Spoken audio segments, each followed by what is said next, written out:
What's up, guys? Welcome back to Braves Blueprint, where we are discussing what Braves are building for the future. As always, I'm Ben, I'm the host, and we've got Ryan here, or as you guys might know him on Twitter, is Lethal Platypus. And today we have a very special guest. Matt, you want to go ahead and introduce yourself and tell everybody a little bit about you? Yeah, I'm Matt Powers. I've been covering the Braves system and the draft for over 10 years now, I'd say, over at first Talking Chop, which has now become Battery Power, and a couple other sites. Okay, awesome. Yeah, we're very excited to have you on. Probably you've probably forgotten more than me and Ryan know about this stuff. So it's very nice to have you on. What do you just before we really get into it, what was your favorite part of the week? What prospects really impressed you this week, and who all did you really keep an eye on? The bulk of the promoted prospects, I think Mhm. almost all of them have had a good start to their new level, some of them to their pro career. Those were definitely the guys that really caught my eye this week, as well as the guys down in Augusta that I think that was Thursday's game, maybe. Davis Polo, Daniel Brooks with their Mhm. complete game combined shutout. That was just a dominant effort, so they really caught my attention as well as the recently promoted. Oh yeah. Well, let's go ahead and hop into it. As always, for those of you who don't know, the minor leagues are always off on Mondays. They never have games on Mondays. They start their week Tuesday. They go through Sunday. So we're gonna start off with Tuesday. Carter Beck, first round pick, number 26 overall for Augusta. He debuted, and what a debut it was for him. He went 2 for 5 with a stolen base. Juan Mateo hit his third homer of the year and walked twice. I mean, those guys look pretty good down there, and it's nice to see from Juan Mateo coming back after struggling for, a good little amount of time. But I know Ryan is very, very high on his hit tool. And what did you see from him so far in the past few days, Ryan? He's so patient. He's really good at waiting for his pitch. He doesn't overexpand. He doesn't overswing. Like even on his home run, took a couple pitches before he launched it, and that was one of the hardest balls I've seen him hit this year. Like there Mm. was no doubt that ball was way out of the park. So I'm glad to see him finding more power, but still staying so patient and picky at the plate. Well, good deal, good deal. We are moving on up to Rome. Luis Guanipa and Connor Essenberg made their high A debut on Tuesday. Kind of a rough day. They combined to go 0 for 7, but obviously, as we go through the week, we'll find out that they didn't stay going bad for very long. Cody Miller went 1 for 3 with a homer, had his seventh in Rome and 14th overall. I really am still a believer in Cody Miller. I think that his hit tool is still going to be there. I think that he's just a ball player. Like you look up the definition of a ball player in the dictionary, and you're going to see Cody Miller's picture right there. What do you think about Cody, Matt? I think I've actually talked to someone who coached against him last Hmm. year in college, and he said Cody Miller looked like a different player this year, specifically with his approach, that he seemed to be trying to play into that power that he showed more last year. And I think that's probably why he's had some of the struggles that he has this year because his game is not going to be built around power. He's a guy that's going to need to make contact and get on base and use that speed and then have the power just where it comes in. Kind of like when Ozzy Albies was at his best, that kind of Yeah. player, like a Trey Turner, who I said he could be a Trey Turner light when he got drafted, where her power just isn't the big thing, but it is in there. And I think he tried to get away from that a little bit this year, and it's hurt him a little bit because that's not the strength of his game. Yeah, and I agree with you on that.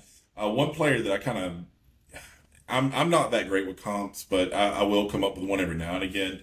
I can see Cody Miller being kind of like a Martin Prado esque player. The hit tool is going to be there. He's going to play around the diamond. He can play a bunch of different positions. The power, I mean, Martin's career high in homers was what, 14 or 17, one of the two. I mean, he had some pop in the bat, but like you said, it wasn't going to be his main source of what his game was at the plate. Moving on, we got Ivan Cabral, who I like watching him pitch. I mean, he's not going to blow you away with stuff or anything, but he had a rough one. It was 5 innings with 10 hits, 6 runs, 2 walks. I mean, that was the first real bad start of the year that I saw for him. And then we're moving up to Columbus, where I'm really excited to watch Columbus this week for the first time pretty much all year. We got Eric Hartman and Owen Carey making their debuts. Hartman went 1 for 5 with a run, a walk, and a stolen base. Owen Carey went 1 for 4 with an RBI. John Heel, he had a cup of tea in AA last year, but he looks much more prepared for it this year. He went 2 for 5 with 2 stolen bases. Any notes or thoughts on what Columbus went through this week, or on Tuesday at least? No, I think these guys seem to really be adjusting, and you could kind of tell they were a little more hesitant than what you had seen before in A ball. But I think just new quality of pitchers, new way of pitching, and everything. It took them a little time to get some comfort, but they were able to make some adjustments on Tuesday, and I think they got better as the game went along and got more of that comfort level. What do you think, Ryan? Love seeing John put the ball in play. Mm. His biggest tool is his speed. He needs to be on base, and if he gets on base, he's explosive on the bases. So getting 2 hits is always going to be followed by a couple stolen bases, and that gives us runners in scoring position. Now, correct me if I'm wrong, but this was the game where John Heel hit. It was a pretty solid line drive to the opposite field, to right field. I believe it was Tuesday. That, regardless, it was very nice to see him try to go the opposite way, because I do feel like he has been trying to pull the ball a lot more than he really should this year in general, and it's kind of cost him in the average department. Like Brian, you've been preaching this to me for weeks now, talking about how you think John Heel has been really trying to use that power. I mean, basically the same thing as Cody Miller, just trying to dive into that part of the game when he doesn't necessarily need to, as much as, rely on the hit tool, rely on the speed. And it looked like on Tuesday, he was really trying to get back to being himself, which was very nice to see. Moving on up to Gwinnett for Tuesday, we got AJ Smith-Shawver going 5 2/3 with 2 hits, 2 runs, 4 walks, 6 Ks. A couple of those walks were iffy, in my opinion. I don't think they should have been walks, but the only runs came in the 6th inning, and which obviously caused him to come out of the game in the 6th inning. He looked really good, and I know he's not technically a prospect anymore, but we'll throw him in there. I just wanted to add on, he had a new slider in that game, new grip on his slider, and it seemed like they were working on some of his pitch sequencing, using some of that new slider, and the cutter and the two seem a little bit more, as opposed to what he'd normally go with if he was trying to put guys away in the big leagues. So I think some of that played in. He did tire out a little bit in that 6th inning, but he reached back and he touched 96 and 97 for the first time in a couple innings after that. Although some of those walks did come in that inning, so you could tell he was tiring out, but it was good to see him be able to reach back and hit another gear. Oh yeah, no, absolutely. I was very impressed with AJ's outing. I mean, coming off another rehab outing like that is very nice to see. And I know, going off that slider point that you were talking about, I saw somewhere where he had learned the slider grip from Hayden Harris, and he was kind of talking grips with him and everything. And I mean, Hayden's got a pretty good one. So if you're gonna learn a slider grip from somebody, it might as well be a good one. But AJ, I thought he looked really good. Like you said, he did kind of tire out there towards the end of the outing, but that's just going to come with repetition. He'll get back, into the swing of things. But next, the only other real note I have from Tuesday is just Patrick Cloesy continuing to do what he has done all year long, and that's just hit the baseball. He went 2 for 3 with 2 RBIs, a walk, and a stolen base. I mean, I've been very impressed with what I've seen from Cloesy. We're going to move on to Wednesday. So Carter Beck had another 2-hit performance. I mean, back-to-back multi-hit games in his professional baseball debut. Parker Brocious, 2026 9th-round pick. He made his Augusta debut. He had a home run in his first pro at-bat with 3 RBIs, a walk, and a hit by pitch. Matt, Ryan, y'all are way more in tune with the amateur side of baseball than I am. So y'all want to tell the people, a little bit about Parker Brocious and give a little bit more info about him? Yeah, Parker Brocious really had some good years in part-time roles before this year, but had his most playing time this year, even though it wasn't quite full-time 100%. And he had a breakout year, massive OPS. Didn't really get to play much center field because Georgia Tech had Drew Burress there, and it's kind of hard to knock Drew Burress out of center field. But he's a guy who could potentially play center field and potentially have all five tools. So to get him in the $500 range was just an unbelievable steal and talent, because I know there were some teams that were considering him quite a bit higher in the draft and probably paying him a little bit more, even though obviously well under slot because of the fact he was a senior. But he's definitely not your typical senior sign where you're just hoping that guy makes it up to double A, triple A, and then you can see he, I think, is closer to a legitimate prospect than what you'd expect from a normal senior sign. And back, I mean, he's got a little bit of a background where he's a little bit behind where most college juniors are, because I mean, not only is he from Canada, and he played smaller school ball before transferring to also another small school at Indiana State, but he was a multi-sport guy up until college. So I think there's still some more room for growth with him, but that hit tool is impressive. I don't really think he belongs down in low A. I think he's a guy who's destined for high A pretty quickly. The only thing that could potentially slow him down there is that high A outfield is already getting crowded after those recent promotions, especially when Isaiah Drake is going to come back at some point. So Ryan, what do you got on Parker Brocious and Carter Beck? Well, I love Parker. I love Carter. You know that it's well notated in most of my tweets, but there's a reason that even with Carter, Parker is playing center field, because Parker is an incredible athlete. Because Carter is as well. He has all five tools. I've seen it out of him, but Parker's more explosive on the tools than Carter is. Carter does have a higher hit tool to me, and once again, insanely patient. Insanely patient. And that's always a big thing to me, is watching, making sure that they aren't expanding the zone just to put a ball in play. Not only is he hitting the ball, but he's taking walks when he's not getting it. Yeah, that's really good. Like I said, y'all know way more about the amateur side than I do, so I'm gonna try to learn, but I don't really keep up with a ton of guys until I get into the system.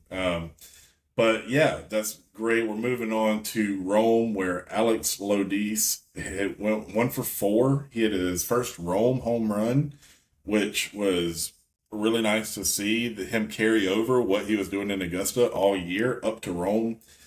Lodis is a guy who I did kind of keep up with. I mean, I'm from South Georgia, and FSU is like right at my back door. So, keeping up with a guy like Alex Lodis, who came out of the draft, he was a glove first guy. His bat, he had some power, always hit tool issues, all that good stuff. But he's really blossomed. After struggling earlier in the year, how much of his success recently do y'all attribute to him just being too old for the competition that he's playing, or do you really think there have been some adjustments that he's made in the I past think it's 2 months? I think it's working with the coach down in Augusta. I Mhm. think that's one of the best batting coaches in the league, because you could tell at the very beginning of the year he was learning to go with pitches. He wasn't trying to pull everything. He wasn't trying to pull everything with power. He was going with and shooting the ball the other way, and it came out he started really, really slow. But now he's getting better at his decision making on the plate, when to shoot it, when to pull it, and it's finally paying off, because he is even hitting the ball with authority the other way. So you could see right about, I think it was late May, early June, that something just clicked. And since then, he has been an extra base machine. And his strikeout rate has dropped at the same time. Yeah. That's what I was going Matt? to point out. That strikeout rate has really gone down in recent weeks. It took him a little while to get that strikeout rate to go down. And I think that was the biggest reason why I was lower on him than most, because I was just afraid that he wasn't going to hit enough once he got up to the upper minor leagues and obviously the big leagues. But what he's shown in the last week or two, especially with that strikeout rate being down, has given me hope that maybe this is more than just a hot streak for him, that the work with the Augusta staff has really paid off for him. Yeah, and I mean, having so many shortstop prospects in the system who are able to just absolutely rake is never going to be a bad thing. As they always say, shortstop prospects are the easiest ones to move around because they're usually the most, athletic people on the field. But between Lodis and Southacene and Heel and shoot, even Cody Miller, he can play a little bit of shortstop. You have a lot of guys in the system who can really pick it over there. Next, we have Ethan Bagwell. And in my notes, I wrote Ethan Bagwell is a certified dog. 7 innings pitched with 3 hits, 1 run, 2 walks, and 6 Ks. Ethan has been so impressive to me this year. Like just the way he carries himself whenever he's out on the mound is just it's mature beyond his years. And the kid's only 20 years old. He just has pitchability about him. He goes up there, he goes about his job. He wants to get as many outs as possible, and I'm loving to see it. I know we kind of just took a break and talked about Lodis, but I do want to hear y'all's thoughts on Ethan Bagwell as well. I wonder if Bagwell would have been getting the attention that he's getting this year, last year, if he had a little bit more time. That time that he lost because of injury, because he seemed like he was really about to break out, and then the Mhm. injury occurred, and that kind of slowed him down a little bit. But for his age and what he's done so far, you can't help but be impressed. Now, he doesn't really have a ton of projection remaining on him. So I think what he's at right now, velocity wise, is probably what you're going to get. But that doesn't mean that they can't still work to find more spin and generate a little bit more movement on some of his pitches. Yeah. Ryan? He's an innings eater. His location is what impresses me the most. He doesn't really get wild. You don't often see him get tired. He stays pretty consistent throughout his outings. And that's how he's maintaining all these long 6, 7, 5 inning games, because he's pounding the zone. His strike percentage is higher than most of the other prospects we've seen. Mm. And it's letting him get through innings quicker. And even when he's giving up contact, it's really not hard contact. Even the double he gave up wasn't it wasn't a barrel, Yeah. but just found some grass. And so if he can continue to build on his location and, like Matt said, pick up more spin, he's just going to get better and better as he grows.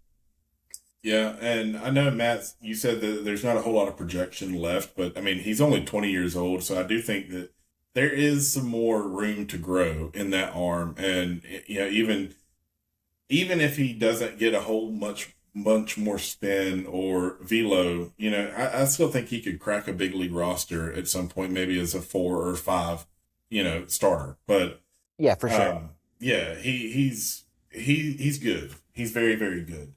Moving on up, we got Eric Hartman went 1 for 3 with a walk and 2 stolen bases. That puts him at 24 homers and 41 stolen bases on the year.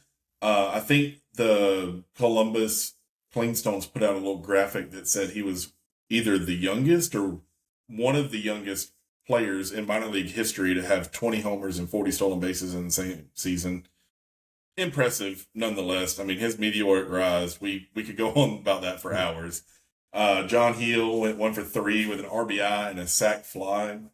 And then that was pretty much it for the system on Wednesday. My one note here says Gwinnett stinks, no notes. They had a pretty rough game that day.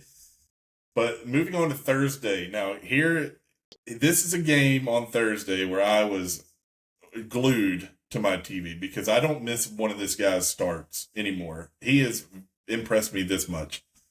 Davis Polo went 6 innings with 5 hits, 2 unearned runs, no walks, 5 strikeouts. And if that wasn't good enough, Daniel Brooks comes in and throws 3 innings with 0 hits, 0 walks, 7 strikeouts. And Ryan, I know you have it somewhere. How many whiffs did he have on Thursday? I think it was 16. 16 whiffs for In Daniel 3 Brooks in 3 innings. That is disgusting work right there. Matt, what do you have on Daniel Brooks? He is not a normal undrafted free agent. This is a kid that actually, I know for a fact, turned down good money in the draft and went to college, had an arm injury later in his college career, and it affected him as a senior. So that's what led to him going undrafted. He has gotten healthy, obviously, this year, and the Braves have actually added a couple miles per hour to his velocity this year. He was earlier in the year more in that 92, 93 range. He's been up to 96 and above 96 this year, Yeah. just in the last 2 months or so, month and a half. So he's not always consistently there. He was not there on Thursday, but he does get it up there. They are stretching out his role. He was just a 1 inning guy, but now they're moving him into that 2, 3, possibly 4 inning. I think he might have even gotten longer on Thursday, but obviously with Polo's start, he couldn't really go any longer than that. But he's a guy with the starter background who was never a reliever until he got into that Brave system. So it's not unusual for him to be throwing these multiple inning outings, but he's been so dominant, and the way that stuff has ticked up, I mean, it's definitely impressive, and he's putting himself on the radar as one of the top relief prospects in the system at this point. Yeah, and I was very impressed. I mean, watching him, he was untouchable, like legitimately untouchable in that game. 3 innings with 7 Ks, no hits, no walks, and it's very impressive. Like you said, he's putting himself on a lot of radars as a top relief pitcher prospect in the system. Davis Polo, he turned in another just fantastic start. Polo is a guy who, you and I have talked about, Matt, who I think you are high on him as well, just like I am. But Ryan, I do want to hear from you on Davis Polo, because I think we might have talked about him last week, but kind of want to give him his flowers again. So Ryan, what are you thinking about Davis? I refuse to believe the changeup is new. It moves too much. It moves way too much, and he puts it where he wants. It stays inside and low. When he throws his change, it doesn't ride up. You don't see him leave one. So it's getting whiff. And same as Brooks, Atlanta found an extra 2-3 miles an hour out of his fastball, where he's been touching 96, 97, and I'd never seen that out of him. He was 90, 91 to start the year, 93 top. So his last outing and then this week jumping up again, it's not maintained yet, but seeing 93, 94 with the movement he gets on his slider and change is something that can be easily built on. Well, like Yeah, Brooks, and some coming Matt. off the Tommy John, so he's just starting to really shake off that rust and get there with it now.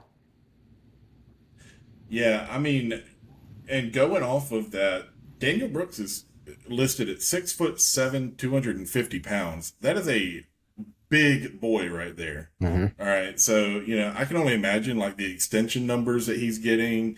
Even 93, 94, if he can sit there, just being 6'7", getting that much closer to the plate with the extension, that's plenty good. I mean, because that would be getting on hitters at 98, 99, it felt like, and the other day he had 19.8 average IVR. That's ridiculous. For people who don't know out there who are listening to this podcast, Matt, can you kind of explain a little bit about IVR or IVB and stuff like that? The induced vertical break, so just how much it moves vertically. Yeah, I mean, pretty simple, but it is kind of... 19.8 is a massive number. Yeah. Yeah, I know. I'm 29 years old, and even when I was pitching, we didn't really talk that much about, IVB and all that kind of stuff. So, it's still new to me as well.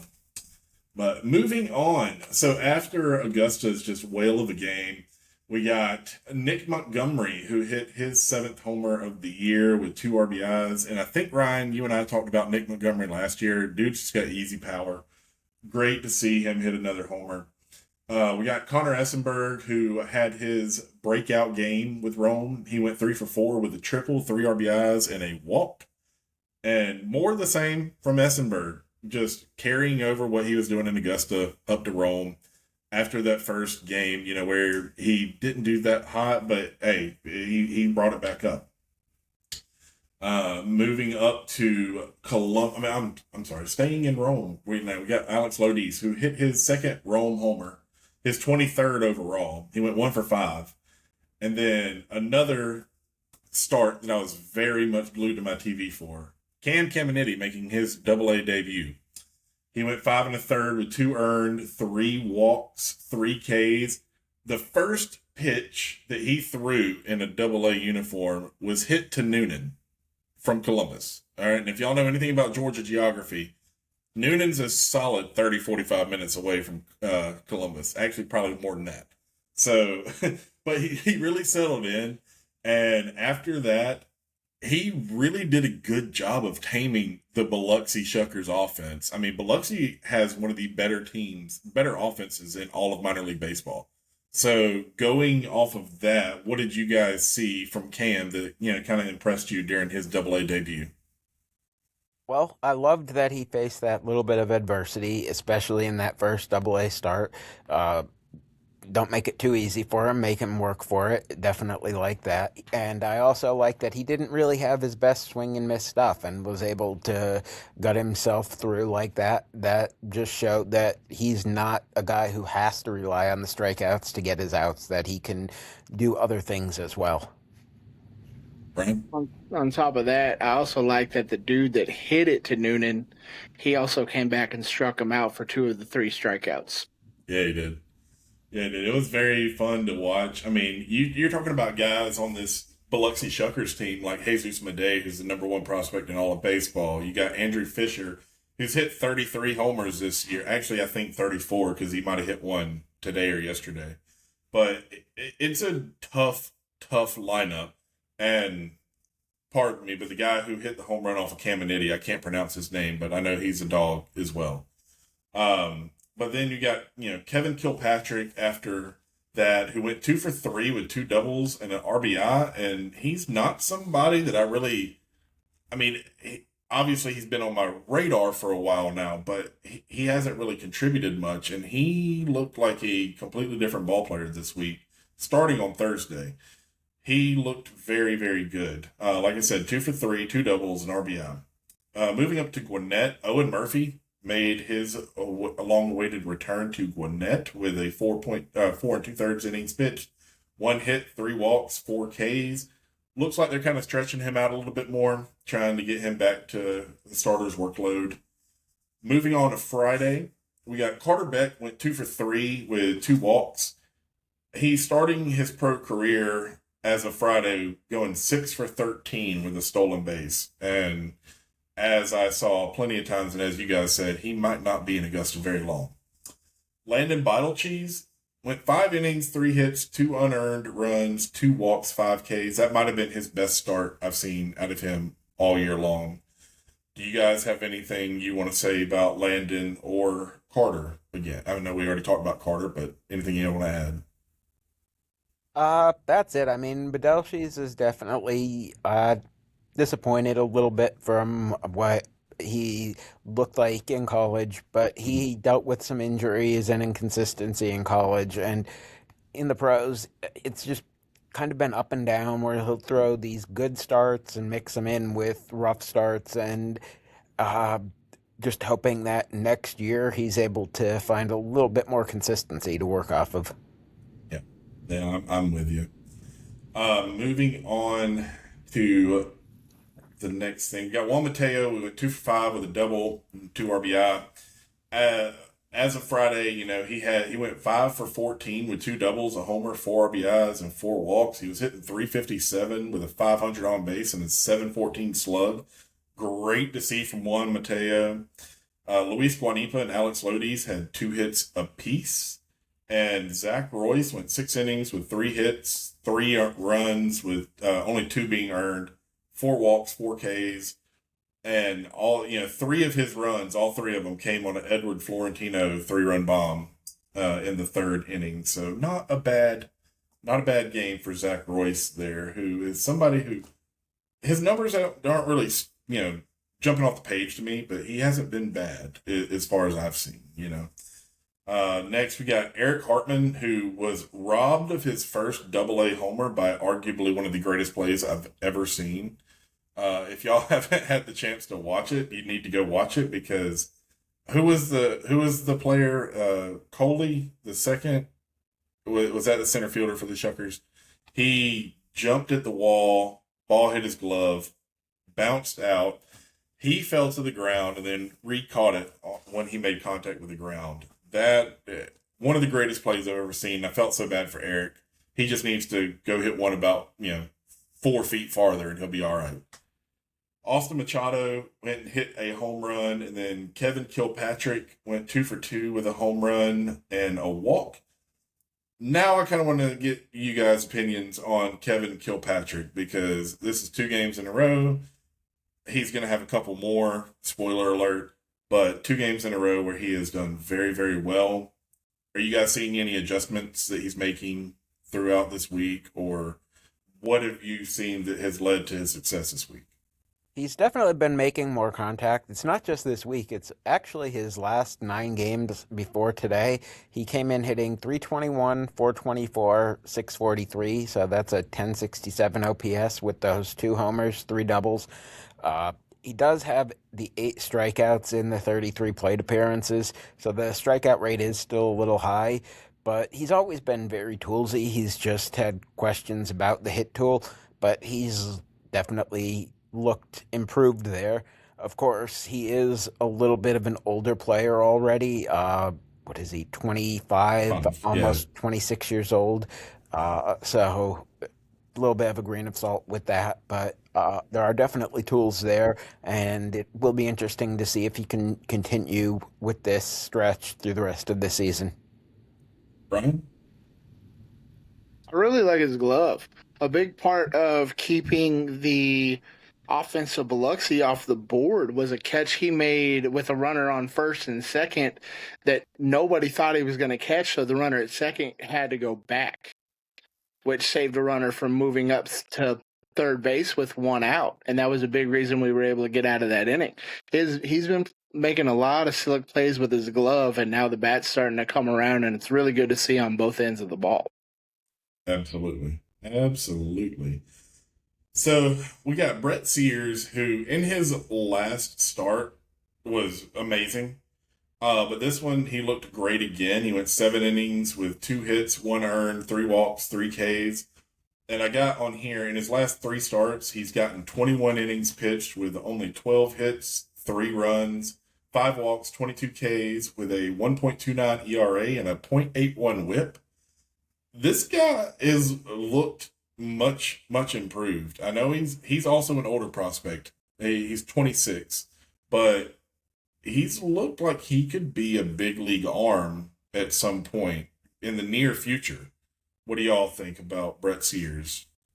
Yeah, I do think he could be. I think probably more in a relief role than a starting role, because I don't think his stuff is quite good enough. And you do have to remember that he's done most of his damage in AA and not even AAA yet, so he hasn't even faced those 4A guys that are, fringe big leaguers or former big leaguers, like Carlos Santana for Gwinnett. But he's definitely got a chance. Just his pitchability, location, the way he uses that full pitch mix. Maybe he's not left-handed like Sutter that we just acquired, but I think he could be that form of reliever possibly. Yeah, I like it. I mean, I'm with you. I don't think he's much of a starter at the big league level, but, you throw him in, he could be a long relief guy and be completely fine. I mean, in a mop-up role, or maybe even just trying to keep you in the game if you're down 2 or 3 runs. Next, we got Gwinnett was postponed on Friday. So moving on to Saturday, Martirez Polanco. 5 innings pitched, 3 hits, 1 unearned run, 2 walks, 8 strikeouts. On the year, he's got a 2.67 ERA and 52 strikeouts in 33 and 2/3 innings.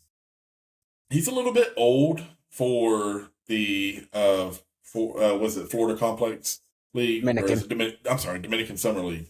He's a little bit old for the Dominican Summer League, but his stuff is playing really well down there. I mean, I obviously these games aren't televised, so I'm not able to watch, but you keep up with the game cast and he looks really good. He still has a little bit of a walk issue. I think he has 24 walks in 33 and 2/3 innings. So, needs to calm that down a little bit, but I'm, you know, can't argue with the numbers. He looks good. The stuff is legitimate. Yeah. He is in that mid to upper 90s with the fastball, and he does have a swing and miss slider. And even though he is old for the league at 19 in the DSL, this is his first pro year, and the Braves do keep their guys in the DSL for that first full year. So I'm interested to see if they bring him over for Bridge League and Instructs over in the fall. But what I've seen definitely gives me hope to see what we can build out with him next year. Ryan, you got any thoughts? The slider plays. I'll just leave it at that. Mm-hmm. Yeah. All right. And next we got, guess who? Carter Beck back in the notes again with another 2-hit performance. He went 2 for 4. And then we got Cade Kuehler, who had arguably the weirdest stat line I've ever seen of anybody ever. He had 4 2/3 innings, no hits, 1 run, 1 strikeout, but the big ugly number, 7 walks. All right, that is ridiculous. I don't think I've ever seen anybody do that before. What was going on, Matt? Did you see anything while you were watching the game, or? Yeah, he was not able to get whiffs at all. I think he had 3 of them for the entire start, and he was just missing with his location and sometimes not particularly close. I mean, he's another guy coming off surgery, so command has been iffy for him at times this year, but very up and down at times. And has not quite looked like the guy that they were drafting very high a couple years ago. Yeah, I was excited about Cade Kuehler whenever, this coming into this year at least. He was a guy that I was like, you know what? I think he's got some good stuff. I think he can really, really play. But he has kind of disappointed just a little bit.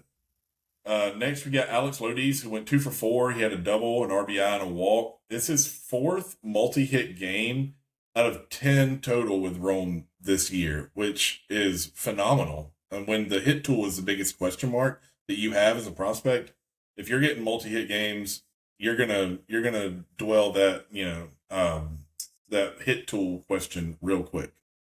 We got Garrett Bauman, who returned back to Double-A Columbus and looked phenomenal. 5 innings, 1 hit, no runs, 3 walks, 9 strikeouts on 22 whiffs. He looked great. Much better than what he was whenever he was at AAA. I think that he just wasn't quite ready for the league. But Ryan, what did you see with Garrett Bauman's return to Double-A? He needed that. He needed that purely on confidence. Uh-huh. And it was great because Biloxi's one of the best offenses in the league. Yeah. And for him to go through the first 9 batters and shut down 7 of them, and even the only hit he had given up was a soft single. There was no pure contact made on him. So it was great to see how he was playing off of his fastball and his splitter. The splitter was borderline untouchable all night. And if he can continue to maintain that and build that confidence back up, he'll be back up to AAA eventually. Yeah. Kind of reminds me of Fuentes from last year, although we're talking AAA versus Fuentes in the big leagues where he got promoted, wasn't quite ready, struggled, comes back down and looks great. Yeah, and I agree with you. I mean, Garrett Bauman's another just massive human being as well. And so that goes into play with some of his stuff as well. But looking at his numbers and watching the outing yesterday, I mean, he just looked really, really comfortable in Double A. He looked much better. And I'm kind of just now putting two and two together, but the Clinkstones pitching staff did a hell of a job against the Biloxi Shuckers this week. Mhm. I mean, pretty much all the guys did pretty solid. But moving on, we got Owen Carey, who, if you follow me on Twitter, if you follow anything I post, you'll know Owen Carey is one of my favorite prospects in this system. He had he had his first Double A homer, his ninth overall. He had 3 RBIs and a walk. And then Eric Hartman and John Heel each had a stolen base. Hartman already has 5 steals in 5 games in Double A at this point. So speed doesn't slump. What do you guys think about the Clinkstones offense now that it's gotten some much needed improvements throughout the lineup? So much more fun to watch at this point than it was 2 weeks ago. Yeah. And once they get Tate Southacene back, it gets even more fun. Oh, yeah. Ryan? I mean, building off that, it's also providing energy. It's getting the guys that are already there more excited and more confident because they went, 5-1 this week. Mm-hmm. And Yeah. you can just see it throughout the whole team, through Kilpatrick, through Groshans, that they're ready to play ball, that they think they can finally put a product on the field that can win ball games.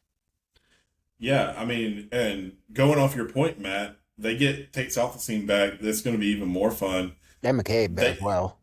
Do what? And McCabe as well. It's literally what I was about to say. Is they get David McCabe back, put him back at DH? I mean, they're going to look like the 27 Yankees down in Double A at that point. McCabe could be back any day now. I know he's been playing in Bridge League, but just a matter of when.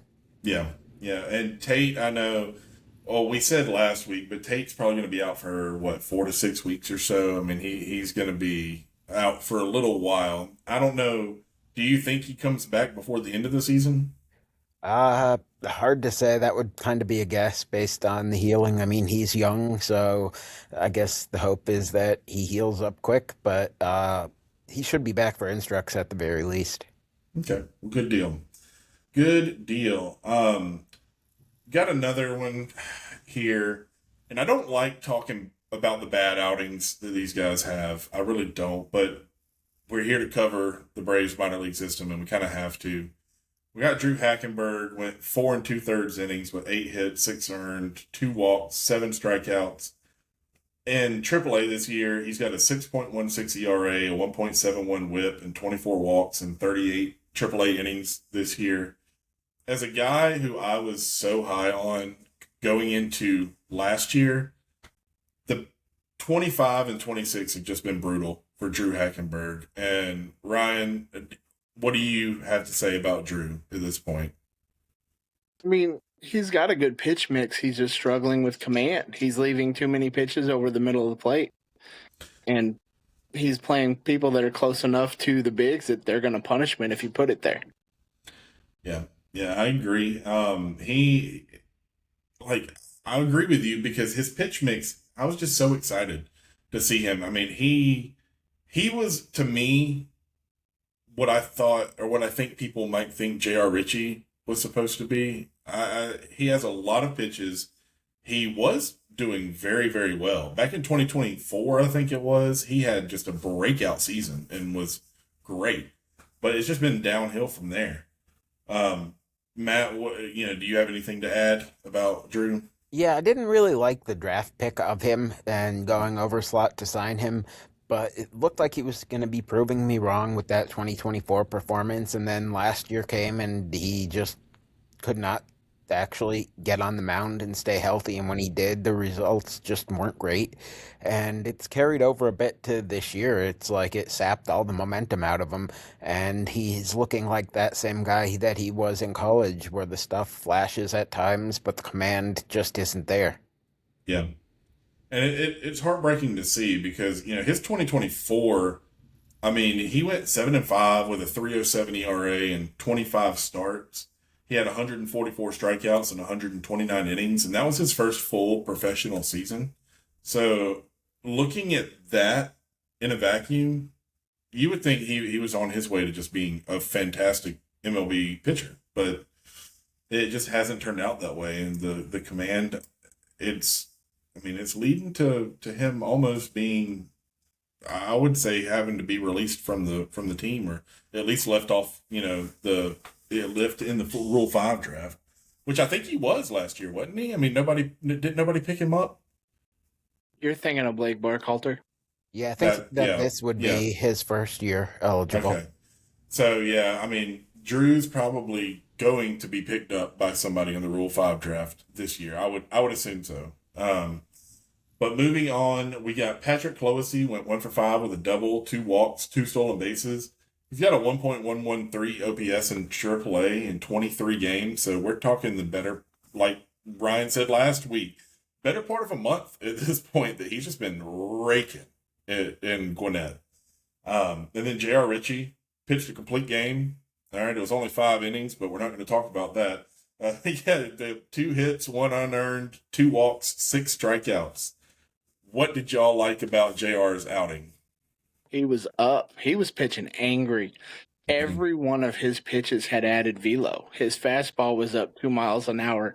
His sinker was up 2.5 miles an hour. His slider was pushing 91.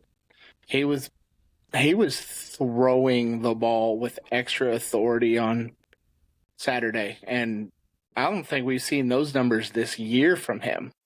But he was still putting them pretty much where he wanted, effectively wild like he normally is, but harder to touch with that extra added velo. Yeah, that extra velo was definitely noticeable. Just seemed like I would have loved to have seen him be able to go a little longer. Obviously, that didn't get to happen. But what was he at? Touched 98.2 at the highest point, which that's not something that he does frequently. 97 with the sinker. So those pitches there, along with the movement profile, just looked good. I was surprised he didn't have any more whiffs than he did with his stuff up a little bit, but definitely looked promising. Good. Yeah, he did look very promising. I'm hoping that he can figure out the command. That's always been his downfall, is just his command, staying in the strike zone, pounding the zone, and he has the stuff. I mean, you can look at all the TJ stats cards and everything of J.R. Ritchie, and he's always had good stuff. It's just a matter of being able to stay in the zone and really pound it whenever you need to. That is going to be it for Saturday. Moving on to today, Sunday. Matt Scannell went 2 for 4 with a double. He's got a 1049 OPS in Augusta, which is, I mean, I'm not familiar with him as much. Do you guys have any information on him? I know he's from Wake Forest, but I believe he went undrafted, signed with the Blue Jays. Other than that, what do you guys have on him? I'd really consider him more of an org depth guy at this point. I mean, on the year, his OPS is under 700, batting average under 200. That's with all of the teams that he's played with, 4 different teams altogether. So it's hard to really buy into him as more than a guy that just gets moved around as a need arises. That's fair. That's fair. I just thought it was impressive that he had a 1049 OPS in Augusta so far. I mean, but I do agree. Like, he's not done it anywhere else at this point, so it is hard to believe. Now, if he's a month from now or into next year still doing the same thing, I might be like, okay, we might have found somebody, but it's hard to see that. Carter Beck ended his week going 1 for 4 with a walk. 429 batting average, 500 OBP, and a 929 OPS in his first 21 professional plate appearances. We've kind of harped on him a lot already. Luis Guanipa hit his 12th homer, and Connor Essenberg hit his 15th homer, both of their first in Rome. Unfortunately, Rome, the power went out at the stadium, so they could not broadcast these games. But I did see video of Connor Essenberg's. I didn't see Luis's, but Connor, that bad boy was loud off the bat. I don't know if you guys had seen the video. There was a Yep. couple of them circling around where one was the guy was videoing from the third base or first base dugout, a couple rows up, and then the other one was like directly behind home plate. And doesn't matter what you look at, Connor Essenberg's swing is just a pretty swing in general. You didn't even need to look at that. You could just listen to the sound and just Yeah. tell how hard he hit that ball. Oh yes, he hit the crap out of it. We got Colby Jones hit his fourth homer, and Matt Gassetti hit his fourth homer as well. Ivan Cabral, he went 5 1/3 with 6 hits, 1 earned, 1 walk, 1 strikeout. I mean, he got back on track, in my opinion. I really enjoy just watching him pitch. I know he's probably not going to be a great major league player if he ever makes it, but just watching him go about his business, I enjoy it. He knows how to pitch. Then you got Owen Carey, went 2 for 3 with another home run, his second homer in as many days, and he also had a walk. Owen is just God. He's impressive. He reminds me, and this goes back to me saying I'm not that great with comps, but he reminds me of like a Nick Markakis, like a young Nick Markakis type hitter. He's got the hit tool. He's going to play some good defense out there. He's going to be athletic. He's a ball player, man. He's another one of those guys who's just a ball player. Matt, what do you got on Owen? Good to see this power in the last couple days from him, but you wonder where he's at right now in terms of national prospect status. If he didn't miss that time this year, where that's where Hartman really went off, and it took him a long time to really get going. He didn't really get going when he was down in the FCL for a little bit, and it took him a little time once he got back. But now that he's back, he seems like he's really on a tear. And if he was able to go on that earlier and continue on that, you wonder if people would be talking about him as a potential lower end of the top 100 type prospect right now. Yeah, Ryan? Same. He doesn't have top of the scale power, but he knows how to tap into what he has. He knows how to use it really well. And I can't help but wonder how farther he would be if he didn't have that injury that made him miss 2 months. Yeah, I'm with y'all on that. I think he could be much higher ranked. I know right now MLB Pipeline had him, I believe it was around 11 or 12 in the system, but I mean, he could easily be, a top 7 prospect in the system, top 6 prospect in the system if he hadn't missed that time. John Heel, he also went 2 for 3 with a stolen base, and then Kevin Kilpatrick went 2 for 4 with a homer. He had 19 total bases this week, and really it was only 4 games. 3 homers, 9 ribbies, 8 hits total in 4 games. He went on a tear. And then to round it off, Gwinnett got no hit. They did not have a hit today. Granted, it was a 5-inning game, but they got no hit. So that'll do it for the week. What did you guys round it off? Who was your prospect of the week? Let's start with you, Ryan. Well, to sum it up, Gwinnett should know that they're going to play 5 innings at this point because it seems 3 out of every 4 games is only going that long. Yeah. I wanted to touch on Blake Burkhalter, who still has not given up a run in Gwinnett. He's off to an incredible start, and he's an arm that I could easily see getting a shot here in Atlanta pretty soon. Other than that, Alex Lodis. Not only did he have 7 hits with 4 extra base hits, but he had more extra base hits than he had strikeouts this week, which is a huge thing to see. He's turning into a professional hitter, and he's doing it day in and day out, and that's why he would be my prospect of the week. Matt? It's a toss-up between Lodis and Bauman. I mean, that game that Bauman had with the 22 whiffs, 9 strikeouts over the 5 innings, it's hard to get better than that. but Lodis has just really hit well. Honorable mention to Owen Carey. Connor Essenberg, even though the OPS is not particularly great, just the patience that he showed as he's continued to move up definitely deserves mention, as do Beck and Brocious in low A. Yeah, I'm going to go just to be different. I'm going to go off the guy that you did mention, Matt, but I know there were probably better picks out there. But Carter Beck, just having the week that he had coming into his professional baseball debut, that's not easy. All right. You're talking about guys who, majority of them are just better than anybody he's ever played against in his entire life. And he's coming in with, hitting 429 on the year or on the week with a 500 on base percentage. Would love to see a little bit more pop out of him, but I mean, I can't argue with the results of, Luis Arias is making a career out of being a singles hitter than Carter Beck can too. But yeah, Carter Beck from Indiana State, not even the SEC, ACC. Yeah. Yeah. I mean, it was a smaller school. So, like, you're almost guaranteed that at least 90% of these guys he's facing in low A are going to be better than most of the guys he faced, coming out of a small school like that. But that will be it. That's your week in Braves minor league baseball. Matt, do you want to tell people where they can find you on social media and where your writing is and all that good stuff?